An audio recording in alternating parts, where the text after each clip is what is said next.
حضرت عیسیٰ علیہ السلام کی ولادت ہوئی. یہ بیت اللحم جو جگہ ہے آج بھی وہ فلسطین میں ہے. بیت اللحم جس پتھر پر حضرت عیسیٰ علیہ السلام کی ولادت ہوئی وہ جگہ آج بھی موجود ہے. پھر وہاں سے حضرت بی بی مریم نے اپنے بچے کو اٹھایا. کوئی نہیں تھا وہاں پر. ان کے حمل سے لے کر ولادت تک کوئی بھی قریب نہیں آیا اور نہ زندگی میں کبھی ان کو کسی نے چھوا. آپ نے گود میں اٹھایا. اب کیا کریں گی؟ بچہ آ گیا ہے. رب تعالیٰ نے فرمایا فَإِمَّا تَرَئِنَّ مِنَ الْبَشَرِ أَحَدًا فَقُولِي إِنِّي نَذَرْتُ لِلرَّحْمَنِ صَوْمًا فَلَنْ أُكَلِّمَ الْيَوْمَ إِنسِيًّا. مریم اب اپنی بستی کی طرف جاؤ گی. اگر کوئی انسان تمہیں نظر آئے, لوگ اگر نظر آئیں تو بات مت کرنا کسی سے. ان سے کہنا آج میں نے چپ رہنے کا روزہ رکھا ہے. ہاں, اس شریعت میں ہوا کرتا تھا چپ کا روزہ, خاموشی کا روزہ, کہ دن بھر خاموش رہنے کا بھی روزہ ہوا کرتا تھا. اب یہ بھی کیسے بتائیں گی؟ وہ اشارے سے. اس زمانے میں ہوتا تھا جب کوئی خاموشی کا روزہ رکھتا تو وہ اشاروں سے بات کرتا, سامنے والا سمجھ جاتا آج اس کا خاموشی کا روزہ ہے. کاش یہ روزہ اور بھی ہمارے ساتھ ہوا کرتا. لیکن اس شریعت میں ہمارے ہاں چپ کا روزہ نہیں ہے, خاموشی کا روزہ نہیں ہے. میں تو یہ سوچتا ہوں کم سے کم عورتوں کے لیے تو ہو جاتا. خاموشی کا روزہ بڑا ثواب ہے. وہ بہت بڑی غلطیوں سے, گناہوں سے بچ جاتی ہے. آپ کو اندازہ نہیں ہے, میرے آقا صلی اللہ علیہ وسلم نے زبان کو یوں 2 انگلیوں سے پکڑ کر کے فرمایا تھا, پکڑ کر کے. تمہارے 2 جبڑوں کے بیچ میں گوشت کا ایک ٹکڑا ہے. حضور نے فرمایا کہ یہ انسان کو جنت میں بھی لے جاتا ہے اور دوزخ میں بھی لے جاتا ہے. ہاں, اور پھر ایک حدیث پاک ہے, حضور فرماتے ہیں 2 جبڑوں کے بیچ میں ایک گوشت کا ٹکڑا زبان, 2 رانوں کے بیچ میں ایک گوشت کا ٹکڑا شرمگاہ, جس نے ان 2 چیزوں کی حفاظت کی ذمہ داری لے لی, میرے آقا فرماتے میں اسے جنت میں لے جانے کی ضمانت دیتا ہوں. جنت میں لے جانے کی ضمانت دیتا ہوں. یہ 2 چیزوں کی اگر کوئی حفاظت کر لیا. خیر, حضرت بی بی مریم اپنے بچے کو لے کر کے آئی. لوگ دیکھنے لگ گئے کہ مریم ہے اور اس کی گود میں بچہ ہے. تو ظاہر سی بات ہے قوم کا جو رویہ ہوتا ہے, سیدھے پکار کر کہنے لگے یا اخت ہارون ما کان ابوک امرأ سوء وما کانت امک بغیہ. اے مریم یہ کیا کر لیا تو نے؟ اخت ہارون جو ہے اس وقت سب سے پاک عورت کو کہا جاتا تھا. اخت ہارون لقب کے طور پر حضرت بی بی مریم کو انہوں نے پکارا. نہ تمہارے باپ برے تھے نہ تمہاری ماں بری تھی, یہ تو نے کیسے کر لیا؟ یہ بچہ تیری گود میں کیسے آیا؟ فاشارت الیہ, انہوں نے اشارہ کیا اپنے بچے کی طرف, کیونکہ اللہ تعالیٰ کا حکم تھا اگر کوئی بات کرے تو بات مت کرنا, اپنے بچے کی طرف اشارہ کر دو. آج میں خاموشی کا روزہ ہوں. اشارہ کیا اپنے گود والے بچے کی طرف. 1 دن کا بچہ ہے. تو لوگ بول پڑے کہ تو اس کی طرف اشارہ کر رہے. قالوا کیف نکلم من کان فی المہد صبیا, ہم کیسے بات کریں اس سے جو آج گود میں ہے تیرے, آج کا بچہ ہے. قرآن میں ہے جب وہ لوگ بحث کر رہے تھے, قال انی عبد اللہ آتانی الکتاب وجعلنی نبیا. ابھی وہ بحث کر رہے تھے, عیسیٰ علیہ السلام گود سے ہی بول پڑے. کیا بولے؟ بولنے لگے اے لوگوں میں اللہ کا بندہ ہوں, انی عبداللہ, اللہ نے مجھے کتاب عطا کیا ہے, وجعلنی نبیا, اور نبی بنا کر بھیجا ہے, وجعلنی مبارکن اینما کنت, اور جہاں میں رہوں گا برکت کا ذریعہ بنوں گا. اور اللہ تعالیٰ نے مجھے نماز کا اور زکوٰۃ کا حکم دیا ہے, اور میری والدہ کے ساتھ اچھائی کا سلوک کرنے, حسن سلوک کرنے کا حکم دیا ہے. اور پھر آخر میں عیسیٰ علیہ السلام اس جملے پر اپنی بات ختم کرتے ہیں. کون سا جملہ؟ والسلام علی یوم ولدت و یوم اموت و یوم ابعث حیا. سلامتی ہو اس دن پر جس دن میں پیدا ہوا اور جس دن میرا انتقال ہوگا اور جس دن مجھے اٹھایا جائے گا. اتنا بات کیا حضرت عیسیٰ علیہ السلام اور پھر خاموش ہو گئے. یہ معجزہ نہیں تو اور کیا ہے. گود کا آج کا بچہ اتنا وسیع انداز میں بول پڑا, تبھی جا کر کے قوم کی زبان چپ ہو گئی کہ یہ جو آیا ہے مریم کی گود میں یہ کوئی معمولی چیز نہیں ہے. ظاہر سی بات ہے جب رب تبارک و تعالیٰ کسی چیز کو بھیجتا ہے تو نشانیوں کے ساتھ بھیجتا ہے. اب جتنے تھے وہ مان تو گئے کہ بی بی مریم کو کسی نے چھوا نہیں, یہ سچی ہے. اور جب گود کا بچہ بول رہا ہے تو یہ اور سچی بات ہے کہ محیر العقول چیز ہے, آج تک ہم نے کبھی دیکھا نہیں. عیسیٰ علیہ السلام بولے. پھر اس کے بعد عیسیٰ علیہ السلام کو حضرت بی بی مریم اپنے گھر تو لے گئیں. یہاں پر رک کر کے میں ایک بات عرض کرنا چاہوں گا. حضرت عیسیٰ علیہ الصلوۃ والتسلیم نے جو جملہ کہا وہ یہ ہے کہ جس دن میں پیدا ہوا اس دن سلامتی ہو. یعنی نبی جس دن پیدا ہوتے ہیں وہ سلامتی والا دن ہوتا ہے. عیسیٰ علیہ السلام کی پیدائش کا دن سلامتی والا ہے تو 12 ربیع الاول کیوں نہیں سلامتی والا ہے؟ ہاں, اور نبی خود اپنی ولادت کے دن سلام بھیج رہے ہیں, اور ہم سید الانبیاء کی ولادت پر امتی سلام بھیجیں تو کیا حرج ہے؟ یہ قرآن کا حکم ہے. نبی خود اپنی ولادت کے دن سلام بھیج رہے ہیں اور امتی اپنے نبی کے پیدائش کے دن پر سلام بھیجے تو یقیناً یہ باعث برکت ہے اور قرآن کے مطابق ہے. خیر, یہ حضرت عیسیٰ علیہ السلام کی ولادت کا واقعہ. عیسیٰ علیہ الصلوۃ والتسلیم اپنی ماں کے ہاں رہے ایک زمانے تک, پھر جب جوان ہوئے. اچھا, یہ ایک بات اور بھی بتاؤں, بہت کم عمر میں جن کو نبوت دی گئی, یعنی دنیا میں ظاہری طور پر وہ 3 نبی ہیں. ایک حضرت عیسیٰ علیہ السلام جن کو گود میں ہی پیدائش میں دے دی گئی. دوسرے یحییٰ علیہ السلام جو حضرت بی بی مریم کے ہاں ان کے باپ حضرت زکریا علیہ السلام نے دعا کی تھی تو اللہ ان کو دیا تھا. یحییٰ علیہ السلام بھی پیدا ہوتے ہی نبی ہو گئے تھے, نبوت کے ساتھ دنیا میں آئے. تیسرے حضرت یوسف علیہ السلام جب ان کے بھائیوں نے انہیں کنویں میں ڈالا تھا تب ان کو, یہ چھوٹی عمر میں جن کو نبوت دی گئی وہ 3 انبیاء اکرام ہیں. یہ تو دنیا کی زندگی کے اعتبار سے. لیکن اگر کوئی یہ کہتا ہے کہ ہمارے آقا محمد صلی اللہ علیہ وسلم کو 40 سال کی عمر میں نبوت دی گئی تو یہ جملہ غلط ہے. میرے عزیزو, حضور کو نبوت دی گئی نہیں, نبی ہونے کا اعلان کرنے کا حکم دیا گیا. نبوت کب دی گئی وہ خود رسول سے پوچھو. میرے آقا فرماتے ہیں کنت نبیا وآدم بین الماء والطین, میں تو اس وقت بھی نبی تھا جب آدم علیہ السلام کو ابھی مٹی اور پانی میں گوندا جا رہا تھا. آدم علیہ السلام کا ابھی پتلا بھی نہیں تیار ہوا تھا. حضور فرماتے میں اس وقت بھی نبی تھا. تو نبی تو میرے آقا صلی اللہ علیہ وسلم پہلے سے تھے. بہرحال عیسیٰ علیہ السلام اللہ تعالیٰ کی ایک نشانی ہے, ان کی ذات ہی اللہ کی ایک نشانی ہے. کیونکہ عقل میں یہ آ جانا کہ بغیر باپ کے دنیا میں آئے جبکہ ان کی ماں کو کسی مرد نے چھوا نہیں.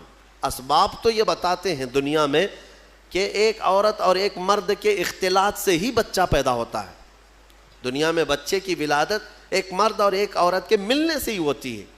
لیکن یہاں عیسیٰ علیہ السلام کی ولادت میں کوئی مرد کا اختلاط نہیں, تو عام انسانوں کے دماغ میں یہ بات نہیں آتی.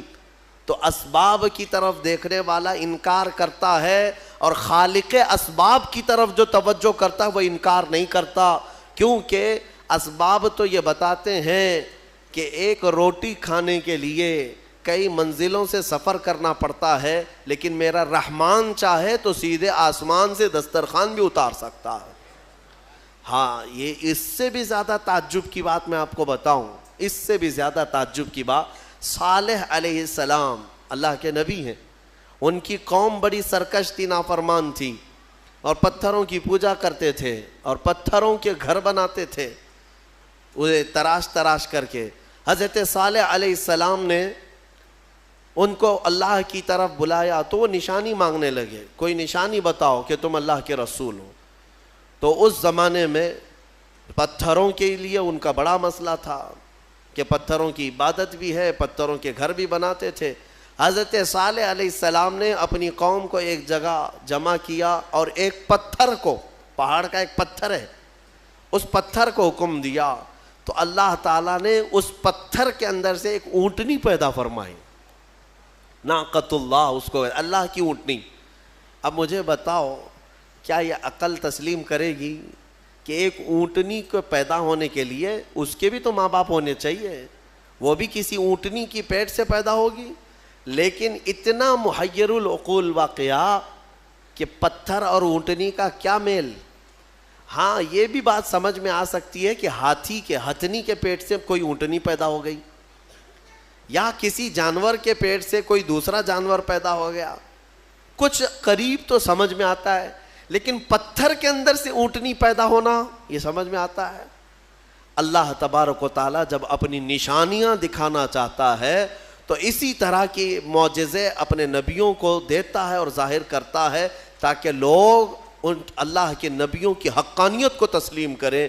اسی لیے ہم کہتے ہیں کہ پتھروں سے پانی کا جاری ہونا سمجھ میں آتا ہے. اگر تم پیاسے ہو, ہم نے کہیں پتھر میں سوراخ کر دیا اور پانی بہنے لگ گیا تو آپ پانی پی لیں گے. ہو سکتا ہے تھوڑا بہت تعجب کریں گے, ہاں انہوں نے پتھر سے پانی نکال دیا. لیکن دماغ میں تمہاری یہ تو ہے کہ بہت سارے پہاڑوں میں دیکھا ہے ہم نے پتھروں کے بیچ سے پانی بہتا ہے. لیکن محمد الرسول اللہ صلی اللہ علیہ وسلم کے صحابہ جب پیاسے ہوئے تو پتھر سے میرے آقا نے نہیں, انگلیوں کے بیچ سے پانی جاری کر کے دکھایا ہے. سمجھ میں آتی ہے یہ بات؟ پتھر سے نکلنا تو سمجھ میں آتا, انگلیوں سے نکلنا, اور انگلیوں سے میرے عزیزو پسینہ نہیں کہ 2 بوند 4 بوند نکل گیا ہو پانی اور اس کو جمع کر لیا ہو. بلکہ صحابہ فرماتے ہیں اس وقت مجمع میں 1400 صحابہ تھے اور سارے صحابہ نے پیٹ بھر کر پانی پیا. پنجاب رحمت حضور کی انگلیوں سے جو نکلے اس پانی سے سارے صحابہ 1400 صحابہ نے پانی پیا, اپنے مویشیوں کو جانوروں کو پلایا, اپنے برتنوں میں اور اپنے مٹکوں میں سب بھر بھی لیا. اور صحابی فرماتے ہیں اس وقت اگر ہم 10,000 بھی ہوتے تو وہ پانی کم نہ ہوتا, اس سے زیادہ کی تعداد بھی ہو. یہ جو معجزے ہیں اللہ تبارک و تعالیٰ کے, یہ نبیوں کے لیے دیے جاتے ہیں. اور یہ نشانیاں حضرت عیسیٰ علیہ الصلوۃ والتسلیم اللہ رب العزت کی کھلی نشانی تھے. اب آگے میں بتاتا ہوں. ایک تو ان کی پیدائش ہی نشانی ہے, ان کی ولادت ہی ایک نشانی ہے. لیکن جب آپ جوان ہوئے ہیں اور لوگوں کو اللہ کی طرف بلائے, ایک خدا کی دعوت, اس کے باوجود لوگ نشانیاں پوچھتے رہے کیونکہ وہ یہودیوں کی جماعت میں آئے تھے. بنی اسرائیل میں حضرت عیسیٰ علیہ السلام پیدا ہوئے, اس وقت یہودی تھے, اور یہودی نافرمان قوم اکثر نبیوں کو جھٹلایا کرتے, یہاں تک کہ نبیوں کا قتل بھی کرنے میں ان کا بڑا ہاتھ رہا ہے. یہودیوں نے تقریباً 10,000 نبیوں کو قتل کیا ہے. ہاں, ہم اللہ کے نبیوں کو, قرآن صاف کہتا ہے وَيَقْتُلُونَ النَّبِيِّينَ بِغَيْرِ حَقٍّ وَيَقْتُلُونَ الْأَنْبِيَاءَ بِغَيْرِ حَقٍّ. نا حق یہ نبیوں کو قتل کیا کرتے تھے یہ یہودی, کیونکہ ان کی طبیعت کا اگر مسئلہ نہیں ملتا تو نبی کو مار دیتے. ان کو اپنی طبیعت کا مسئلہ چاہیے ہوتا, شریعت ان کو ویسی چاہیے جیسا وہ چاہیں. انبیاء کرام علیہ السلام کوئی کمپرومائز کرنے کے لیے نہیں آتے, وہ حق کے داعی ہوتے ہیں. بہرحال حضرت عیسیٰ علیہ السلام جب جوان ہوئے تو آپ کو پھر سے نشانیاں پوچھی گئیں کہ آپ اللہ کے رسول ہیں, آپ اللہ کے نبی ہیں, کوئی نشانی. اب اللہ تعالیٰ نے آلریڈی ان کی ولادت ایک نشانی ہے, پھر ان کو معجزے عطا کیے. کون کون سے معجزے؟ عیسیٰ علیہ السلام کو 3 معجزے اور دیے گئے. 3 معجزے وہ کیا تھے؟ عیسیٰ علیہ السلام خود اپنی زبان میں فرماتے ہیں, جس کو قرآن میں اللہ تبارک و تعالیٰ نے بیان فرمایا. کیا ہے؟ احیی الموتى باذن اللہ, ابرئ الاکمہ والابرص واحیی الموتى باذن اللہ. اور ایک ہے وانبئکم بما تاکلون وما تدخرون فی بیوتکم. 3 معجزے. توجہ چاہتا ہوں, عیسیٰ علیہ السلام کو 3 معجزے دیے گئے. پہلا معجزہ, کوڑ کی بیماری والے, سفید داغ والے کوئی بھی بیمار آئیں, عیسیٰ علیہ السلام اپنا ہاتھ رکھتے تو صحیح ہو جاتا. ابرئ الاکمہ والابرص, کوڑ والا, سفید داغ والا, یہ بیمار اگر حضرت عیسیٰ علیہ السلام کے پاس آتا تو آپ اس کو ہاتھ پھیر دیتے تو اس کی بیماری ختم ہو جاتی. دوسرا معجزہ, وَأُحْيِي الْمَوْتَى بِإِذْنِ اللَّهِ, کہتے ہیں کہ میں مردوں کو اللہ کے حکم سے زندہ کر دیتا ہوں. عیسیٰ علیہ السلام فرما رہے ہیں عیسیٰ علیہ السلام کا معجزہ یہ تھا کہ اگر وہ کسی قبر کو ٹھوکر مارتے تو قبر سے مردہ زندہ کھڑا ہو جاتا، مرنے کے بعد دوبارہ زندہ کرتے عیسیٰ علیہ السلام۔ کبھی کبھار مٹی کے پرندے بناتے، ان میں پھونک مارتے تو وہ اڑنے لگتے تھے۔ ہاں، مٹی کے پرندوں کو پھونک مارتے تو وہ اڑنے لگتے زندہ ہو کر۔ 2 معجزے ہو گئے۔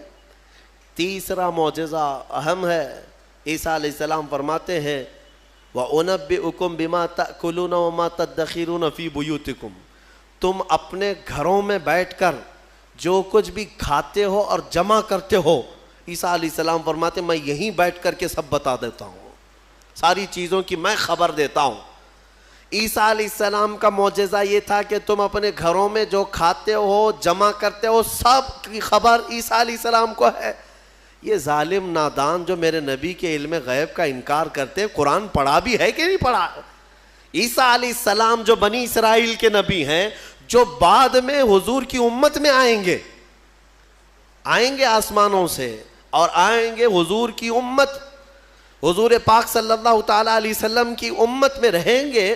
اب اندازہ کرو، انہیں اللہ تعالیٰ نے اتنا علم غیب دیا تو کیا میرے رسول کو غیب کا علم نہیں ہوگا؟ ہمارا تو عقیدہ یہی ہے، ہمارا موقف یہی ہے، میرے آقا مدینے میں ہو کر ہماری مسجد کا بھی ملاحظہ فرما رہے ہیں۔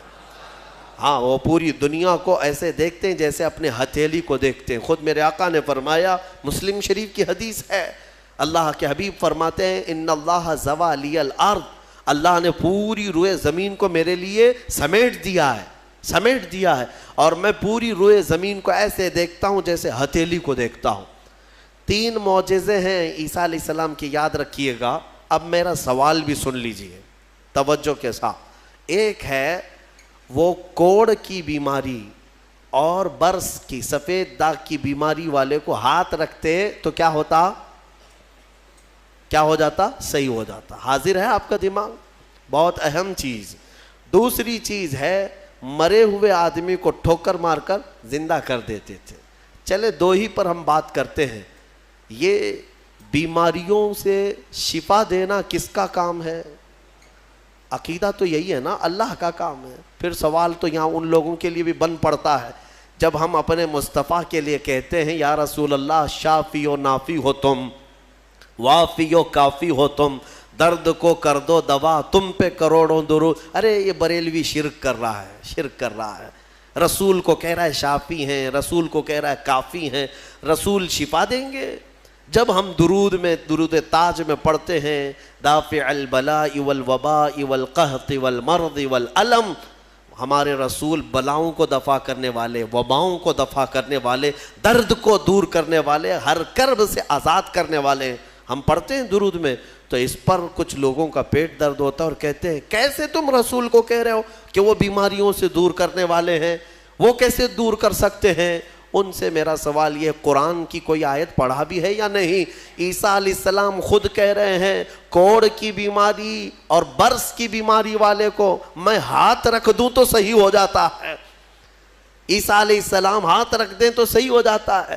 اچھا، اس سے بھی بڑی چیز، زندگی دینا اللہ کا کام، موت دینا اللہ کا کام، یہ اللہ تبارک و تعالیٰ کی قدرت میں ہے، اور مرنے کے بعد دوبارہ اٹھانا یہ تو اور بڑی بات ہے، یہ اللہ کی قدرت میں ہے۔ اور وہ کام عیسیٰ علیہ السلام کہہ رہے ہیں کہ میں مردوں کو زندہ کرتا ہوں۔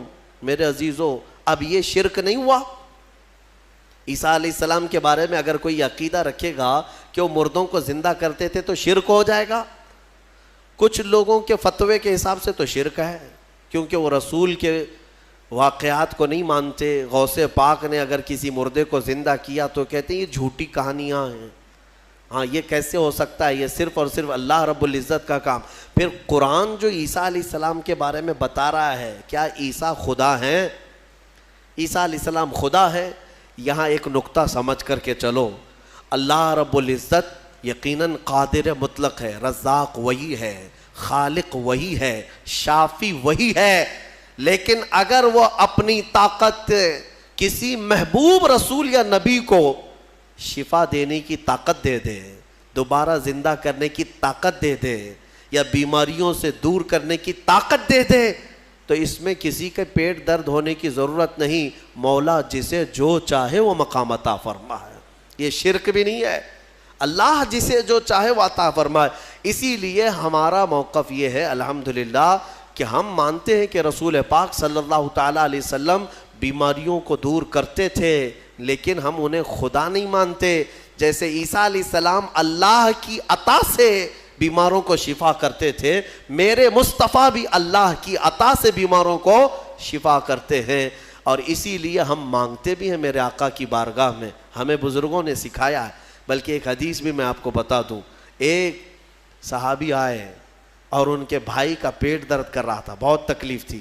حضور کے پاس آئے، کہا یا رسول اللہ میرے بھائی کا پیٹ بہت درد کر رہا ہے. ڈاکٹر نہیں تھا کیا مدینے میں؟ کوئی طبیب نہیں تھا. وہ صحابی حضور کے پاس کیوں آئے؟ اس لیے کہ صحابہ کو معلوم تھا کہ یہ شفا خانہ ہے، یہاں سے جو حکم ہوگا اس میں شفا ہے. حضور اکرم صلی اللہ تعالیٰ علیہ وسلم نے فرمایا جاؤ اپنے بھائی کو شہد چٹاؤ، اسقیہ عسلا، اسے شہد چٹاؤ. وہ گئے، شہد چٹایا تو جلاب لگ گئے، یعنی بہت زیادہ لوز موشن شروع ہو گئے. وہ دوسرے دن بھاگے بھاگے آئے، کہا میں نے تو کل شہد چٹایا لیکن وہ زیادہ اس کا درد بڑھ گیا اور موشن شروع ہو گئے، یعنی جلاب ہو گئے، دست آ رہے. تو حضور پاک صلی اللہ علیہ وسلم نے دوسرے دن پھر کیا دوا فرمائی؟ کہا اسقیہ عسلا، جاؤ اس کو پھر شہد چٹاؤ. پھر سے شہد چٹاؤ. ایک دوا سے اگر فائدہ نہ ہو تو آپ پھینک دیں گے. اور وہ صحابی دوسرے دن پھر گئے، اپنے بھائی کو کہا آج پھر شہد کھاؤ. پھر انہوں نے شہد کھایا تو آج تو ایسا ہوا کہ ان کا بستر خراب ہو گیا، اٹھنے بیٹھنے کی طاقت نہیں تھی، اتنے زیادہ دست ہونے لگے. شہد جیسی کھا رہے بڑھتا جا رہا ہے، بڑھتا جا رہا ہے. تو کوئی آ کے یہ تو کہہ سکتا تھا کہ ریئیکشن ہو رہا ہے دوا بدل دیں. تیسرے دن آئے وہ صحابی، کہا یا رسول اللہ اب تو اور حالت بری ہو گئی، بہت زیادہ تکلیف ہے. تیسرے دن میرے آقا صلی اللہ علیہ وسلم نے فرمایا جا اپنے بھائی کو شہد چٹا. تیسرے دن بھی اس صحابی نے کہا یا رسول اللہ شہد چٹاؤں؟ کہا ہاں، تیرے بھائی کا پیٹ جھوٹ بول رہا ہے، اللہ کا نبی سچ بول رہا ہے. وہ گئے تیسرے دن شہد چٹایا. تیسرے دن جب شہد چٹایا تو نہ جلاب ہے نہ درد ہے، بلکہ پہلے سے بہتر صحت ہے، صحت و تندرستی پہلے سے بہتر ہے. وہ آئے میرے عزیزوں، کہنا یہ تھا کہ حضور پاک صلی اللہ تعالیٰ علیہ وسلم نے پھر ارشاد فرمایا کہ تمہارے بھائی کو شہد کی جو تجویز کی گئی تھی وہ اللہ تبارک و تعالیٰ کے حکم سے ہے کہ شہد میں اللہ نے شفا رکھا ہے. اب وہ گڑبڑ کیوں ہو رہی تھی؟ ایک بار چٹانے کے بعد دودھ اور گڑبڑ. شیطان اس طرح سے کرواتا ہے تاکہ تمہارا عقیدہ رسول کی بات پر نہ رہے، اور اگر تم جمے رہ گئے اسی بات پر تو شفا تو اللہ ہی کی طرف سے آئے گی. بسا اوقات ایسا ہوتا ہے کہ کچھ لوگ ہم سے آ کر کے کہتے ہیں کہ حضرت کوئی وظیفہ دے دیجئے. وظیفہ دیے، جو کام تھا وہ بھی چھوٹ گیا. آپ نے جو دیا اس سے ریئیکشن ہو گیا ہے. اکثر لوگوں کو ایسا لگتا ہے ہمارے پاس وظیفہ لیتے ہیں، تعویذ لیتے ہیں، 2 دن کے بعد پھر بولتے ہیں کہ حضرت ابھی تک کچھ ہوا نہیں ہے. تو کیا ہمارے پاس موسیٰ علیہ السلام کی چھڑی ہے کہ ابھی ماریں گے تمہاری دکان کھل جائے گی، بازار میں تمہارا انبار لگ جائے گا؟ صبر بھی تو کوئی چیز ہے. آپ جن چیزوں کو تجویز کیا جاتا ہے علماء ربانیین کی طرف سے احادیث کے ذریعے سے، اس پر صبر ہوگا، اللہ تبارک و تعالیٰ تمہیں آزمائے گا، اور اگر تم کھرے اتر گئے تو انشاءاللہ ساری برکتیں تمہیں اللہ عطا فرمائے گا. ایک چیز دوسری، ایک صحابی آئی حضور کے پاس، ان کا بیٹا گونگا تھا، بولتا نہیں تھا، 8 سال کا یا 9 سال کا بچہ تھا، پیدائشی، بولتا نہیں تھا. حضور کے پاس لائی اور کہا کہ حضور یہ میرا بچہ بولتا نہیں ہے، اسے کچھ فرما دیں. بولنے کی طاقت دینا اللہ کا کام ہے. وہ صحابیہ حضور کے پاس کیوں آئی؟ شرک کرنے آئی تھی؟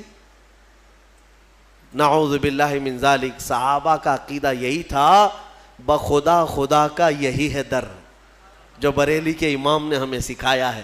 بخدا خدا کا یہی ہے در نہیں اور کوئی مفر مقر، جو وہاں سے ہو یہیں آ کے ہو، جو یہاں نہیں تو وہاں نہیں. ہاں وہ آئی اور حضور کے پاس لے آئی. حضور پاک صلی اللہ تعالیٰ علیہ وسلم نے ان کو، اس بچے کو کیا دعا دی، کیا دوا دی، کیا وظیفہ دیا؟ کچھ نہیں. سامنے بٹھایا، بچہ سامنے آیا. رسول کریم صلی اللہ تعالیٰ علیہ وسلم نے اس بچے کا نام لے کر کے کہا کہ قل من انا، اے بچے بول میں کون ہوں. سوال حضور نے فرمایا، وہ گونگا پیدائشی بول پڑا اشہد انک محمد رسول اللہ، میں گواہی دیتا ہوں کہ آپ محمد اللہ کے رسول ہیں. مجھے بتاؤ، اسی لیے ہمارے امام اعلیٰ حضرت فاضل بریلوی رضی اللہ تعالیٰ عنہ نے فرمایا ہے، آنکھ عطا کیجئے اس میں ضیا دیجئے، جلوہ قریب آ گیا تم پہ کروڑوں درود. ہم مانگتے حضور کی بارگاہ میں ہیں تو یہ صحابہ کا ہی عقیدہ ہے. میرے عزیزوں، میں نے عیسیٰ علیہ الصلوۃ والتسلیم کے ان واقعات سے یہ ثابت کرنے کی کوشش کی ہے کہ الحمدللہ اہل سنت و جماعت کا جو موقف ہے وہ قرآن و حدیث کے مطابق ہے. کوئی گمراہ نہ ہو اور نہ ہی گمراہیوں میں آئے، الحمدللہ. اب میں یہاں پر بات ختم کرتا ہوں تفسیر کو. عیسیٰ علیہ السلام کے ان معجزوں کو دیکھ کر بہت سے ایمان بھی لائے، بہت سے ایمان بھی لائے، اور آپ کی ایک جماعت بڑھتی گئی. آپ کے 4 شاگرد مشہور ہوئے. ویسے آپ کے جو حواریین ہیں، جو اصحاب ہیں، جو آپ کے صحابہ تھے، ان کو حواریین کہا جاتا ہے. وہ 12 لوگ تھے. ان 12 میں 4 مشہور ہیں جن کے ناموں سے انجیل ہے آج بھی: متی، لوقا، یوحنا، مرقس. یہ عربی نام ہے، ان کو انگلش میں الگ الگ کہا جاتا ہے، جان، میتھیو. یہ جو بائبل میتھیو، بائبل جان، یہ سب جو ہیں انہی 4 شاگردوں کے نام ہیں. عیسیٰ علیہ السلام کے بڑے فرمانبردار، بڑے وفادار تھے، اور انہی صحابہ سے ان کا دین پھیلا. مذہب عیسائیت، یا جس کو آپ یہ سمجھ لیں عیسیٰ علیہ السلام کا جو دین تھا وہ دین اسلام کے عقائد سے مختلف نہیں تھا. اس دین میں بھی اللہ کو ایک مانا جاتا، اور عیسیٰ علیہ السلام کو اللہ کا بندہ اور ان کا رسول، اللہ کا رسول. یہ دین اسی طرح چلتا رہا اور اسی کی تبلیغ بھی ہوتی رہی. لیکن یہودیوں کو یہ بات نہ بھائی. یہودی اس وقت سے عیسیٰ علیہ السلام پر الزام لگاتے تھے، ان کی ماں کو گالیاں دیتے تھے، بی بی مریم پر تہمت رکھتے تھے، ناپاکی کی تہمت لگاتے تھے یہ یہودی.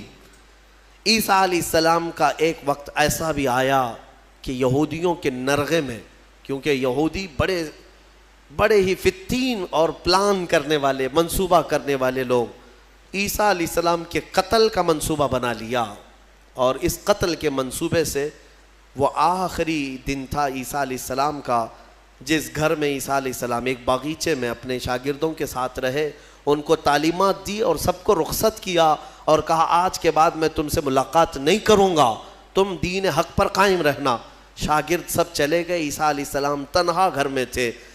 یہودیوں کی ایک جماعت آئی قتل کے منصوبے سے، اور سب کے سب ہتھیار سے لیس ہو کر حضرت عیسیٰ علیہ السلام کے گھر کا گھیراؤ کر لیے، اور گھیراؤ کر کے رات کے وقت آپ کو قتل کا منصوبہ تھا. لیکن یہودیوں نے اپنے ایک آدمی کو اندر بھیجا کہ جاؤ دیکھ کر کے آؤ عیسیٰ کیا کر رہے ہیں، کس حالت میں ہے.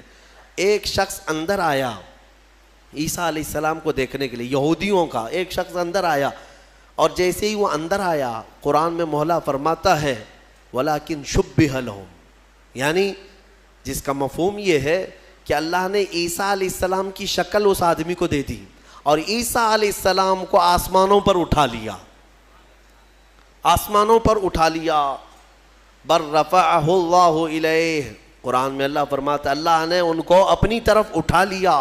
عیسیٰ علیہ السلام آج بھی زندہ ہیں، آسمانوں پر باقی ہیں. اب وہ شخص اندر آیا، بہت دیر تک وہ باہر نہیں آ رہا تھا، تو یہودی باہر جو کھڑے تھے وہ پریشان تھے کہ ہمارا جو آدمی گیا ہے وہ آیا نہیں ابھی تک. اس کے بعد سبوں نے کہا چلو کہاں اس کو دیکھیں گے، حملہ کرتے ہیں.